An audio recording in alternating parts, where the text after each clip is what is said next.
क्या अपने ही देश में अपनी ही सड़कों पर चलती एक बेटी को सिर्फ उसके चेहरे और पहचान की वजह से अपमान और डर झेलना पड़े, तो क्या हम सोच सकते हैं कि एकजुट भारत की बात कर रहे हैं? देश की राजधानी दिल्ली में पूर्वोत्तर की बेटियों के साथ हुए रेशियल अब्यूज को लेकर बहस अभी थमी भी नहीं।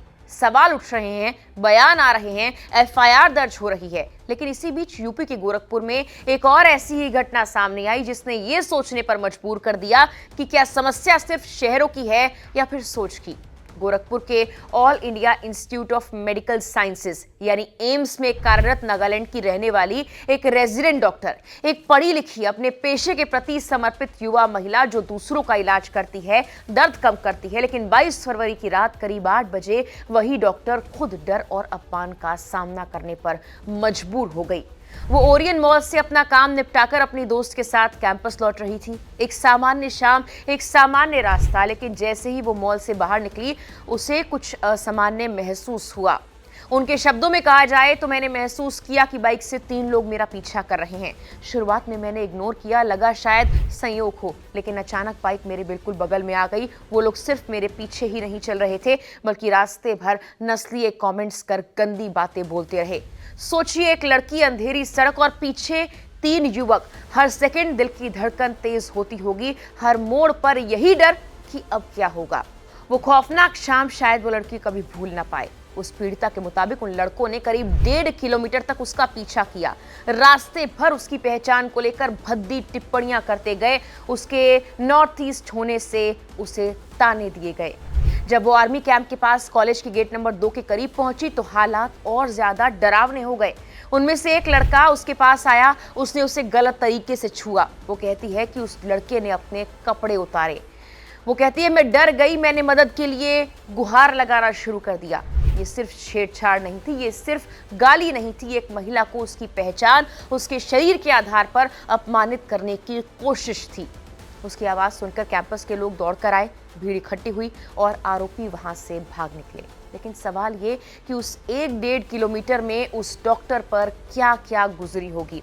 अगले दिन 23 फरवरी को पीड़िता ने एम्स पुलिस स्टेशन में शिकायत दर्ज करवाई। अपनी शिकायत में विस्तार से बताया कैसे तीनों युवकों ने पीछा किया, नस्लवादी टिप्पणियां की, अभद्रता की, गलत तरीके से छुआ और कपड़े उतारकर प्राइवेट पार्ट दिखाने की कोशिश तक की।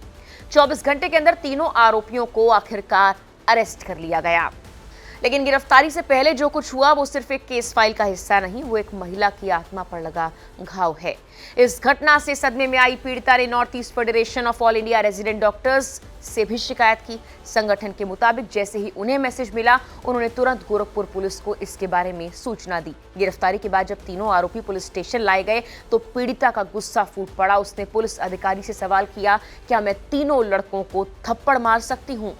ये सवाल बदले का नहीं था, ये सवाल उस अपमान का था जो उसने सहा, उस डर का था जो उसकी नसों में दौड़ा। NAFORD के अध्यक्ष डॉक्टर देवेश दुबे के मुताबिक कुछ ही घंटों में 2 आरोपियों को अरेस्ट कर लिया गया था। तीसरा भी 24 घंटे के अंदर पकड़ा गया। उन्होंने इस मामले में तेजी से कार्रवाई के लिए मुख्यमंत्री और गोरखपुर पुलिस को धन्यवाद दिया है।